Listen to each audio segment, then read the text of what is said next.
Thank you so much for the introduction, and I'm reminded what another uncle of mine told me when leaving Stanford, that he's like, if you're leaving school, just remember that correlation is not causation when it comes to dropping out of Stanford. So that taught me a lot, and I'm very excited and flattered to be here today at the MMA to address this group about my talk, which is called "How It Was Done," although it is still a work in progress. So I'll share you a little bit about Council's journey, how we got started, some of the lessons learned along the way, and I understand we'll have some time for Q&A at the end. Am I right? Yeah. Okay. So, and does everybody see the screen over here? Okay. So a little bit about me, as you know, some of the folks have mentioned. You can see this over here. So both of my parents over here are physicians. I was born and brought up in the U.S. in Long Island, and as medical experts, the one piece of wisdom that my dad gave to me about career advice was, don't ever become a doctor. So he told both of his sons that, and what did we end up doing? We started a medical laboratory that serves patients and physicians. So we came full circle. I loved engineering in school. I went to Stanford and did my BS in computer science and my master's in a subject called financial math. I'll return to that in a second. And I was very interested in practical problem solving. In engineering, you can take problems and you can update a computer and you can see your work on the screen that same day, that same hour. So the speed, the iterative ability of engineering was very, very powerful. I finished my master's in financial math, and then I went to work on Wall Street at a firm called Morgan Stanley, covering the internet and technology industry. Worked there for 3 years, and then eventually left to come back to graduate school at Stanford and started Council with my brother, several other co-founders, and began the company in 2007. I'm also a little bit of an amateur fitness aficionado, although last week's diet of, uttapam and dosa have set me back a little bit, but overall I'm an amateur fitness aficionado, which has taught me a lot about building a company too. So I just want to share then and now. I'm not sure if you can see this on the screen that says 2007 on the left-hand side. It's an image, not exactly to scale of our dorm room. It's not exactly our dorm room, but it's representative of how we got started out of the Stanford Genome Technology Center. And that's where we began. We had an idea, a vision for making the genome a practically useful tool. And then fast forward a decade later, we now run one of the highest capacity, highest speed automated labs in California and the US. And we help people at key times in their lives, in maternity for women who are planning a pregnancy, couples who are planning a pregnancy, and individuals with cancer risk assessment. So how do we go from the left-hand side to the right-hand side? And I'll tell you a little bit about our timeline in some more detail. Oops. So in 2007, when we started the company, at the time, I'd left Wall Street, and, well, this career in plastics sounds great. So that was that moment when, my co-founders pitched, the genome is the next internet.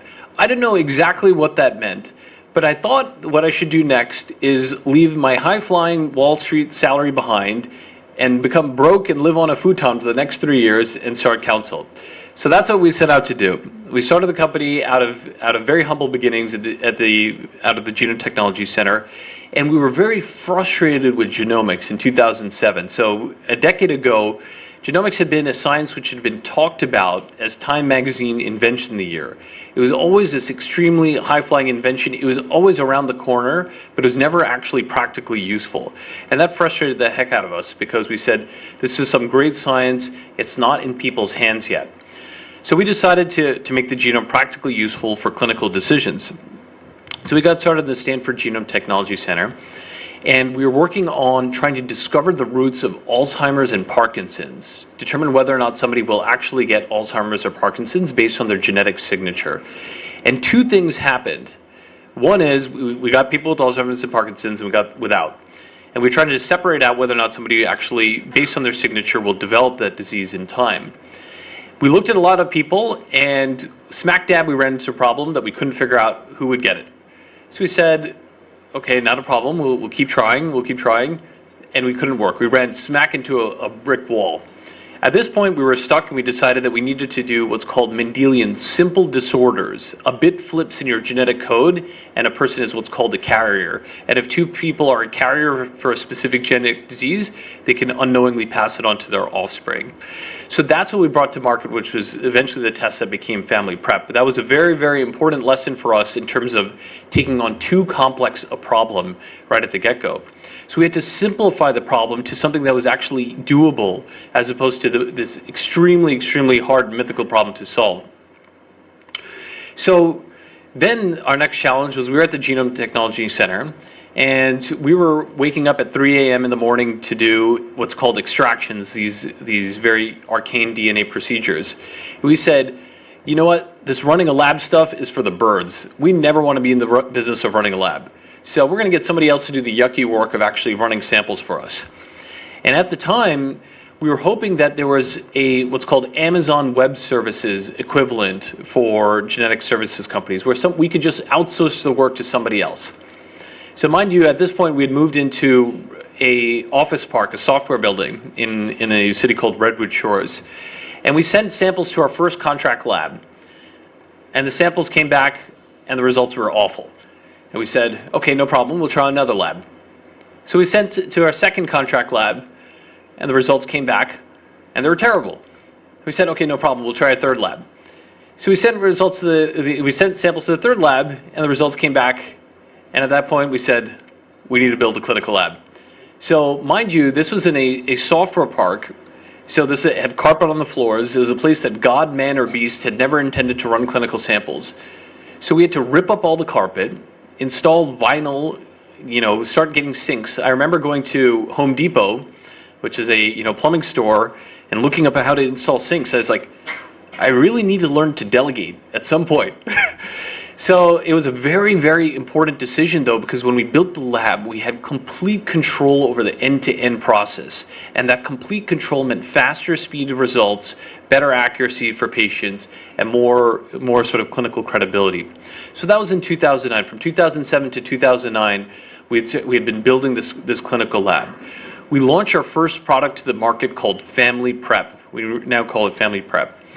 Family Prep's job in life is to identify couples who are at risk for planning to have kids, who are at risk for serious heritable conditions that they can unknowingly pass from parent to child. Spinal muscular atrophy, cystic fibrosis, dozens of other conditions. It offers a 14-fold improvement over the classic status quo of just testing for cystic fibrosis. So this is a very, very powerful test. We brought it to market, and we heard over and over from OBs that they didn't care about number of genes, they didn't care about genomics, they didn't care about all the technical details, they didn't care how the watch was made, they wanted to know what time it was. So then we learned another important lesson. We weren't in the business of genomics. We're really in the business of assisting doctors with clinical decisions. So that was a very important lesson for us because we were technologists. We said, let's work on the technology, let's bring it to market. But that's actually backwards. You have to start with the market, with the customer problem, and then understand the customer problem, and then back into the technology. Those are very, very important distinctive ways for building a company and building new products to market and getting them to market. So then over time, we launched a sister and cousin test of Family Prep. Family Prep's sister test is what's called our Informed Pregnancy Screen. So that's intended for moms in their 10th week of pregnancy, and we're able to basically check mom's blood. For the past millennia, through mom's umbilical cord, there have been fetal fragments of DNA. So the baby's fetal fragments actually flow through mom's blood. Now you can check these fetal fragments and pick them up and check whether or not the baby's at risk for Down syndrome. This is a really powerful advance because it reduces what's called unnecessary amniocenteses. Amnios are very painful procedures which can sometimes lead to miscarriage and other complications. And amnios are down around 70 to 80% after this. The stats may vary a little bit, but they're down dramatically after this procedure was introduced. So now you can pick up, just from mom's blood, you can pick up and determine whether or not the baby's at risk for something like Down syndrome. So this is the sister test of Family Prep called Informed Pregnancy Screen, which is now offered with Family Prep. It offers a 50-fold lower failure rate than conventional methods, which basically means if you're an OB and you see 100 moms in 1 month, If 5 of them fail, those 5 women have to be referred for painful amniocentesis procedures. And now with us, there's less than 1 in 1,000 chance. The third test is our cancer screening test. So that's BRCA1 and 2, which are hereditary breast ovarian cancer. We've added on incremental cancers like pancreatic and other cancers, and offer now a 7-fold improvement in detection for women who don't necessarily have cancer at that moment, but they're identified with what's called a mutation. That means that they have a lifetime risk of getting cancer, and they can take surgical procedures or other sort of treatment regimens to ensure that their lifetime risk is reduced. So those are the 3 tests we offer. So we're a women's health genetic screening company, and we're really focused on this core mission. But how we got from the left-hand side to the right-hand side was a series of sometimes confusing, painful steps, and I wanted to share some of the lessons that we learned along the way. And to that, I turned to 2 sources of inspiration, which are John Chambers, the Cisco CEO, who built a $200 billion company, and he said, "I never confuse hard work with success." And Tony Horton. Tony Horton is the founder of P90X, a gym and exercise routine. And he said, "You could be grunting and sweating and furrowing your brow, but you might not be working out." So what is it that technology companies, and what can you do when you're building technology companies, what can you learn from exercise and from the gym? And this was it was a very iterative process that we found out over several years. Number 1 is that results matter, not time, not perceived effort or excuses.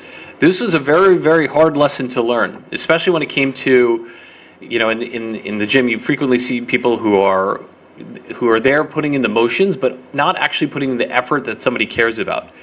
Turnaround time was equivalent for us. We contracted with the lab in our initial stages, and the turnaround times were awful, and we didn't actually write in the right specifications in that underlying contract. So when we went to market, we made sure that all our physicians knew exactly what our turnaround time was and when they were going to get a result. Because none of the physicians cared how hard we were working, when we were doing, what we were slaving away. They just cared about the time of the results. So the results matter, not the perceived effort. And that was a very important lesson for us. The second thing was around setting measurable time-based goals. How do you know when you're done? Is there a quantitative measure, or is it just by feel?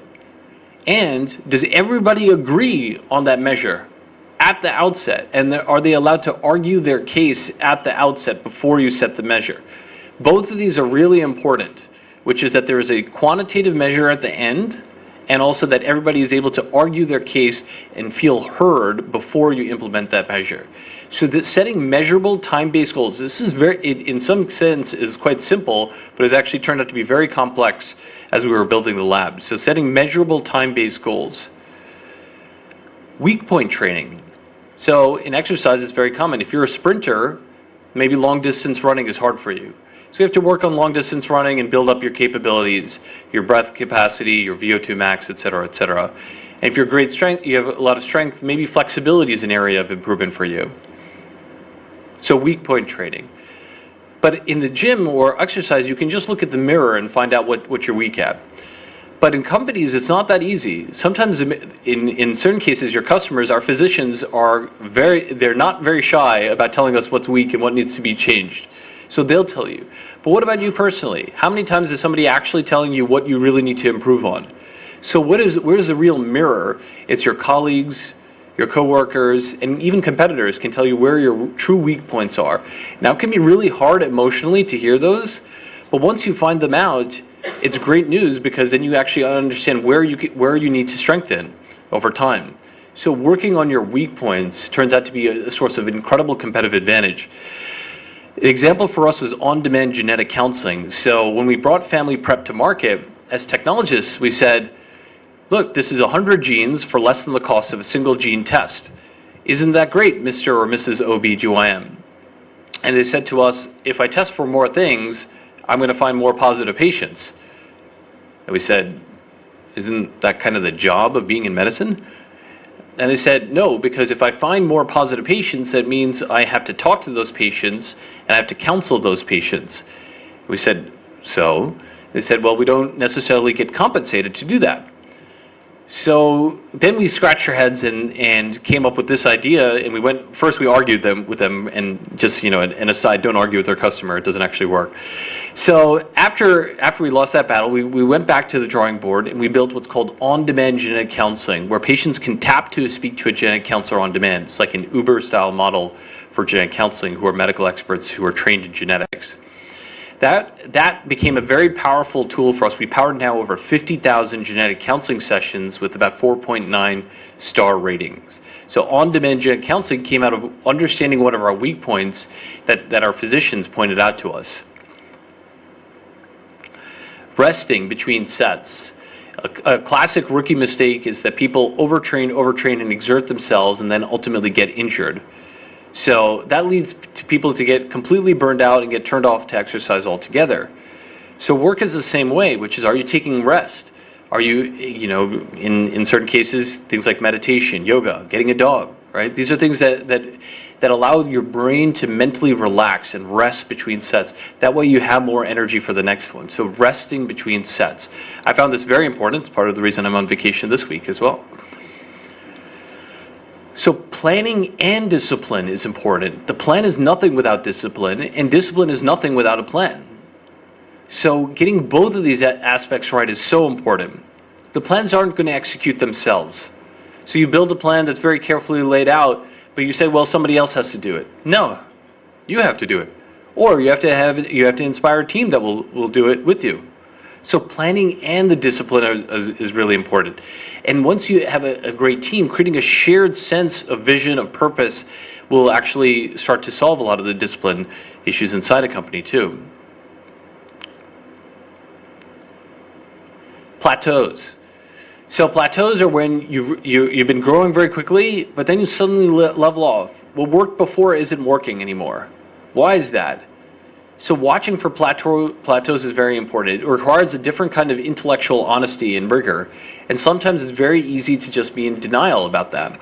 For example, we had an oncology specialty sales force, and we found out that it really wasn't working. We were actually better off just selling in our women's health market. So we made the difficult decision before in January to let that oncology specialty sales team go. It's about 5% of the workforce, and completely focus the organization on women's health. We'd been plateauing a little bit there.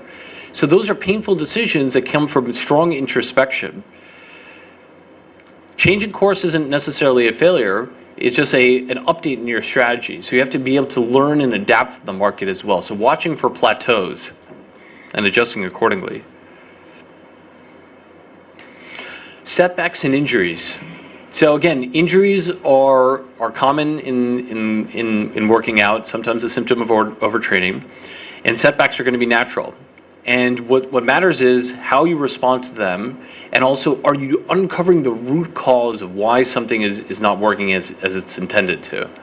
So setbacks and injuries are not necessarily to be feared. I mean, don't get me wrong, if you can avoid them, that's great. But if not, can you learn from them, and can you actually power something new? For example, remember I was saying how we tried multiple different labs to get family prep working.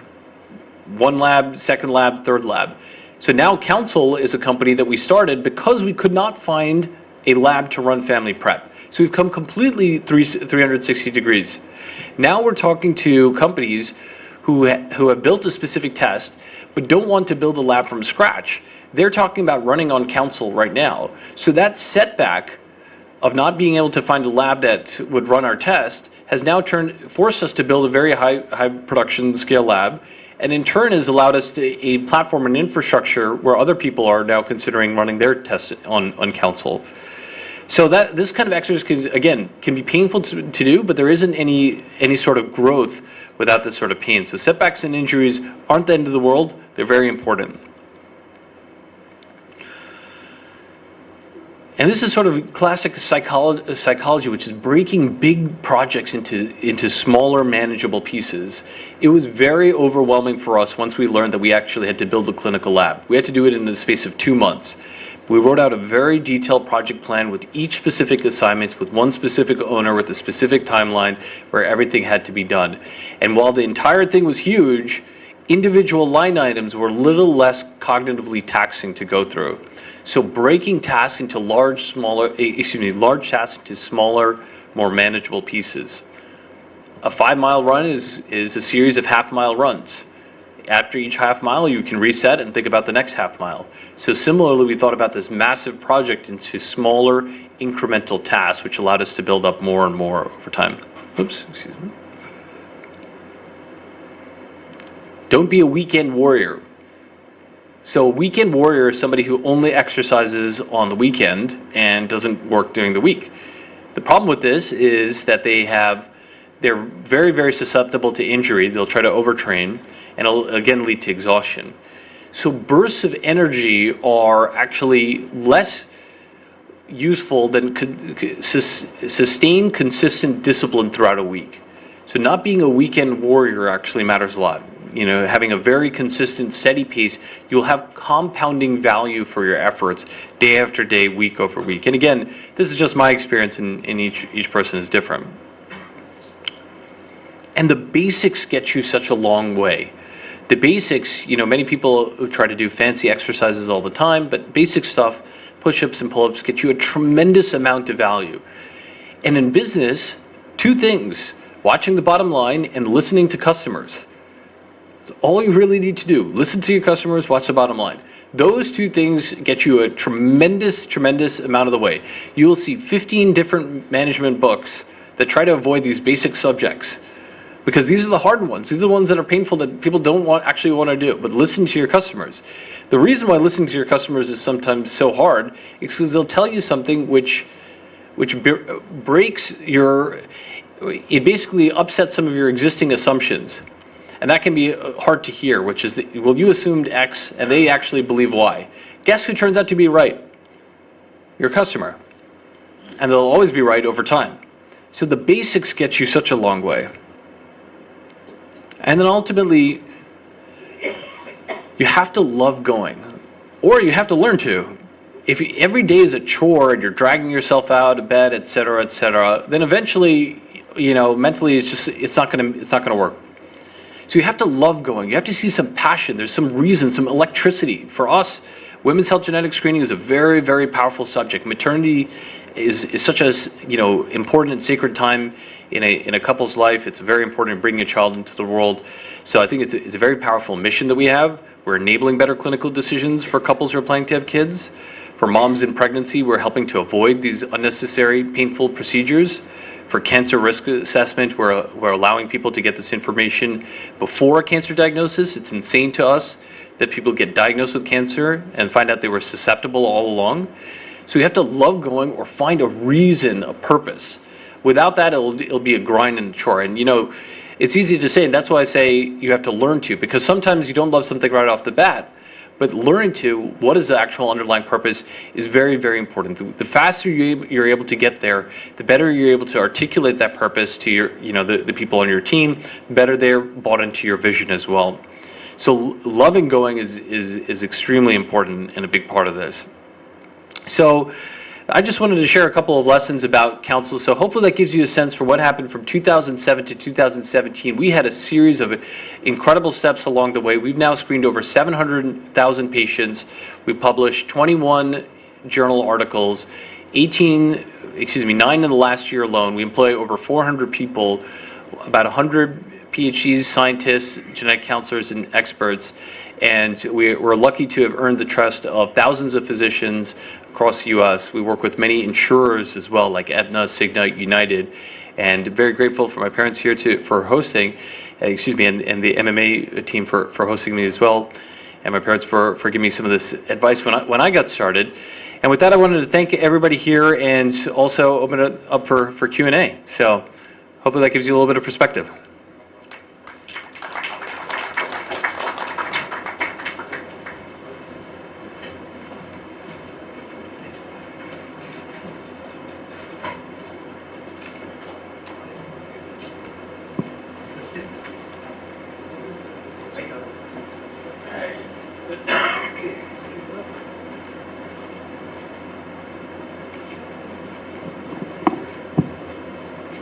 Good evening.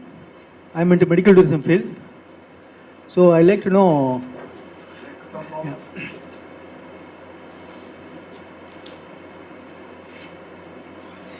I'm in the field of medical tourism. we get many people from Africa, Middle East people for the treatment.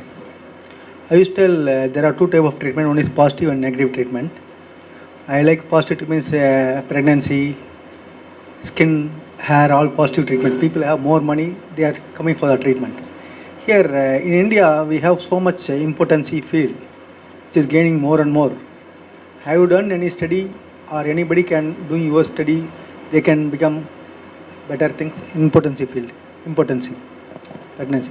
So is the question about are You have there done any genetic study? causes of impotency? Yeah, so we don't specifically, our tests aren't indicated for impotency or infertility. There are tests that are under development right now which are trying to examine the genetic causes of infertility and impotency. There's one company called Cellmatics which is trying to identify the root causes of infertility. So those works are underway today. Yeah.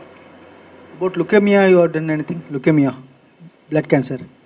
Yeah, for leukemia, there are tests that do test for leukemia in cancer, for cancer patients. Thank you. I'll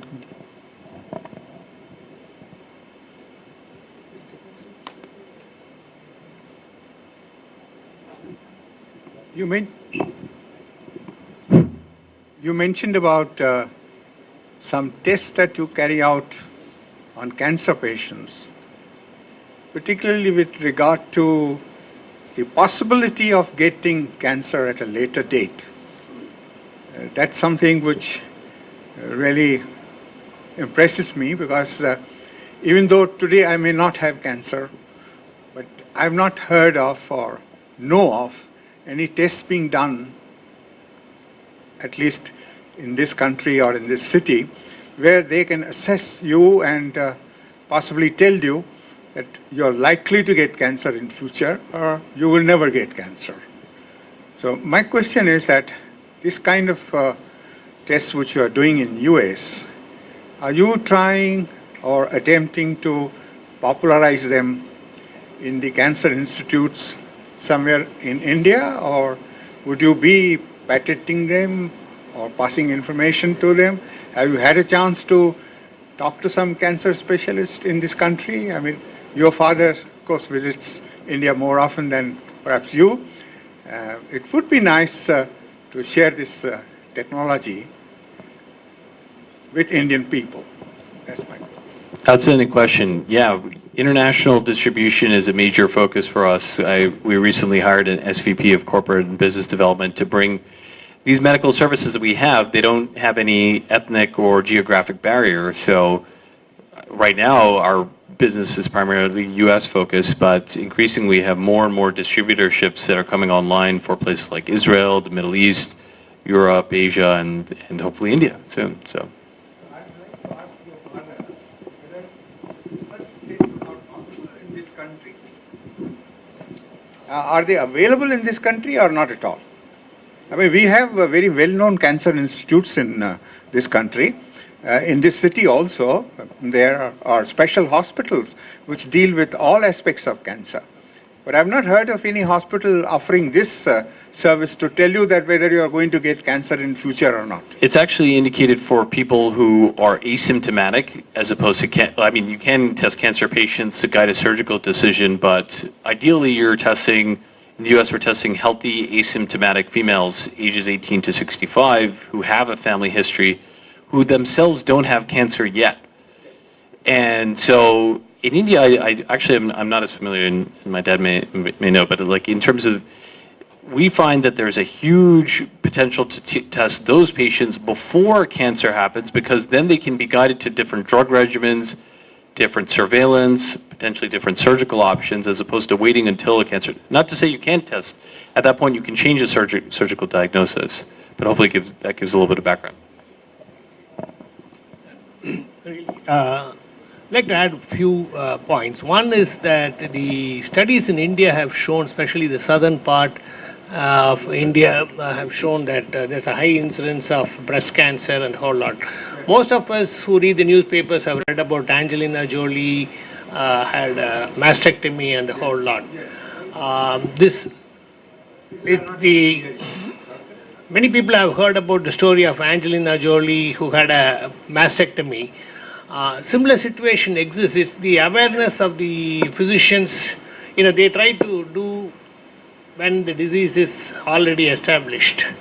So, to answer your question, I'm not aware of anybody offering an early diagnostic test. If I'm not aware of it, but if this is something the government and the population in general has to decide. No, I think this is a fantastic invention Yeah. to let somebody know whether you are going to get cancer in future or not. Yes. Runs the test for breast cancer. Yes. For people who have a susceptibility towards the same, Yes. having had a family history of Yes. cancer, Yes. so that we can have a family history of the pros and cons of cancer, whether we are susceptible or not. Yes. This is being done by the Tata Institute Oh, I in see. Mumbai. See, breast cancer is only one example. There are other types of cancer. Yeah. Exactly what So, I think their panel will address those issues. I am not an expert on that, so I will let Ramji answer all those questions. Thank you. maybe he should Now, explore the possibility. Other institutes in India. As President says that the best market is in India. yeah, I was about to say that because Mr. Krishnamurthy wanted you to bring your products down here. Would cost be an impediment to the growth of all your testing services in India? We have to do a little bit more formal market assessment in terms of, I think, for hereditary cancer risk assessment and for testing for preconception. I don't think that's a primary barrier. The U.S., our self-pay price is $349 U.S. So we think that's within reach for some segment of the population. Over time, our hope is to bring that down further, but I think initially we would be able to reach at least some percentage of the population in our first go. The Cancer Institute Chennai considers this ovarian cancer and things like that, and especially they do a lot of education and screening camps they do conduct in the interior part of South India to assess the potential as something. Maybe I think it's a good idea to collaborate with those, the Cancer Institute Chennai, who operate directly as well as through various NGOs in the southern part of India on screening tests and to do the who are not affected yet by cancer actually, just to understand, because the vulnerable sections of the people actually. Maybe it's a good idea to collaborate with the Cancer Institute in Chennai. Yeah, absolutely. There are a tremendous amount of potential collaborators here in India, and we have, as I mentioned, we're starting to explore some international distribution opportunities here as well. So I think that would be a natural potential distribution point. My question is on the scalability of your business model. We have seen the Indian ingenuity typically, take over at some point. The rise of Indian generics drug manufacturers is a case in point. So, in fact, we've also had some benefits for the most disadvantaged sections of the global population. The antiretroviral drugs sold in Africa by Cipla is a case in point. So, does your business model have a risk of being imitated by cheaper and more nimbler competitors? How would you look at your business, say 10 years down the line? Is there a possibility that this algorithm itself can be copied? Because if something is really good and has a market, and India has a huge market, and as Professor Prahalad wrote, there are fortunes to be made at the base of the pyramid. So you put 100 ml of Head and Shoulders in a bottle, you price it at 150 rupees, very few people will buy it in India. You put 2 ml and price it at 4 rupees a sachet, it flies off the shelf. So the question that I have for you is, how good is your model in terms of scalability? And does it depend on ethnicity of the samples being tested? Because if something works for a white Anglo-Saxon Protestant, can it work for a Brahmin in Malapur? The second question is, what is the risk of this business model getting imitated? Yeah, outstanding questions. So let me take those in reverse order. by definition, this is pan-ethnic screening. We published a 350,000 patient pan-ethnic study in JAMA, the Journal of the American Medical Association. We found amazing stats, like 94% of East Asians are missed via conventional screening guidelines. So if you're looking at 100 pregnancies, about 94% of them would be missed in the East Asian population. If you look at Southern Europeans or Northern Europeans, it's around the 60s. For Middle Eastern, it's like 91%. So carrier screening, we're finding net new couples who had been missed via the status quo in terms of medical guidelines. So it's a very powerful tool to find these couples who had been missed. And so it's a pan-ethnic tool at its heart. The second one is a very important question about scalability in the business model, which is our belief is that we look more like a semiconductor company that just happens to run a clinical lab.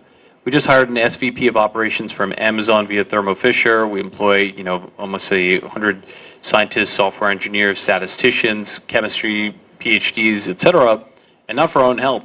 It's because we're actually running a production facility.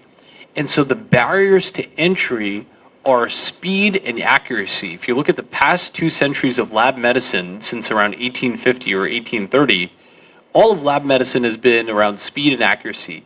Time to result, and how accurate is that result? Turns out, time to result is a very, very hard to reproduce phenomenon. This is why, if you're in the 70s when FedEx and the US, FedEx and UPS launched guaranteed overnight delivery, that was actually a major technological innovation. In the same way, speed to result, we actually post some of the fastest speeds on every single one of our test lines and have the highest accuracy. Those are very hard to replicate features. So actually, for our tests, we've taken tests that already exist and we've blown them up and made them gorgeous, clean, and easy to use. So we've been that group. I think you mentioned the generics. We've been that equivalent. However, where I see us in 10 years is we have this core products which offer incredible value to people in women's health. Those products we're going to continue to offer to our OBGYNs. We'll bring in new tests, things associated with, say, a maternity episode that we don't test for today, and offer to that same individual woman during pregnancy or potentially her partner. And some of the tools we built for ourselves, like on-demand genetic counseling, we'll eventually license out. We built them for counsel as a first customer, but we'll eventually license those out. So I believe that those things are very hard to replicate. They've taken many years and a lot of effort and IP has gone into building them. But you're only as good as your next invention as well. So we're going to continue to try to raise the bar there. Very good question. Thank you. Hi Ramji, I got 2 questions. One, you've successfully raised over $100 million, multiple rounds. So can you share your experience, any advice on that? And of course, managing, say, marquee investors like Peter Thiel and everyone. Second question is, you're operating in a really tough space, especially after the Theranos episode, right? So any pointers, experience, advice, how you manage to still, keep counsel going in the same pace, given that others are finding it really difficult? Yeah, great question. So we're very lucky to have incredible investors. They brought out the best in us. They created a tremendous amount of operating discipline. I think Peter himself has been extremely useful. The best way to think about investors is it's not exactly apples to apples, but like customers, which is if you're taking money from somebody, do you know exactly what you're supposed to deliver and by when, and exactly how you're supposed to deliver that. So I think that mentality, it's not exactly apples to apples, but teaches you a lot in terms of how to ensure that investors are completely aligned with the company's mission. So I think our investors have been incredibly supportive for us, and I think we'll continue to do so moving forward. On the second one, I think that example just teaches and reinforces the need for peer-reviewed publication. This is why we published over 21 times. We, in the fourth quarter, we had 18 posters and abstracts. We had, one publication and several oral presentations. I think the level of scrutiny for medical publications should still be there, and we're going to continue to try to lead the field. So I think that was, in my view, there's still a lot of great medical firms who are still publishing, and I think the only takeaway I take from that is the need to show your data to the world. Just saying, hey, trust us, doesn't work. So.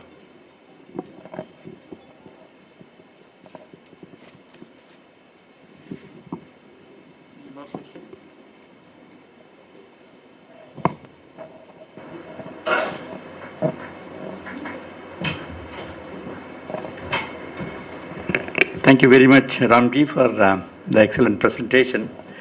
I should also thank Captain Vijay Kumar for hosting this meeting. And I think initially, as I was listening to Ramji, I thought I was having a little lesson on management. I think a few tips, particularly the one relating to weaker points. Most of us are very proud of our strong points. We never think about our weak points. And that's a very good tip for any entrepreneur to find out the weak points and address them. And the other point, of course, about learning to relax. Most of us Indians, we do not know how to relax. We are worried with something or the other. We don't find time to relax.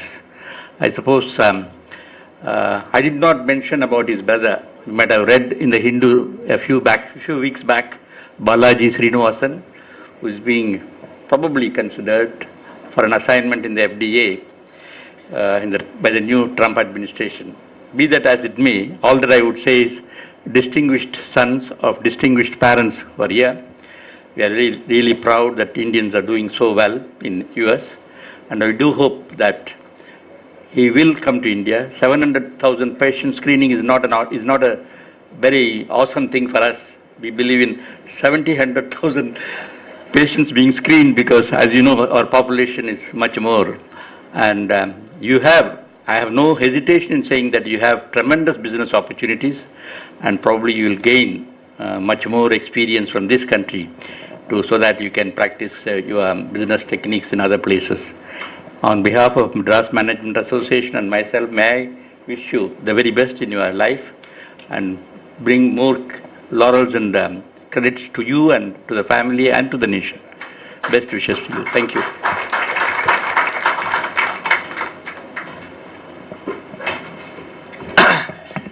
Thank you, sir. Again, another fascinating technology, what we have brought in with our members. Not only should know management, it's good to know more technology, what's happening around the world.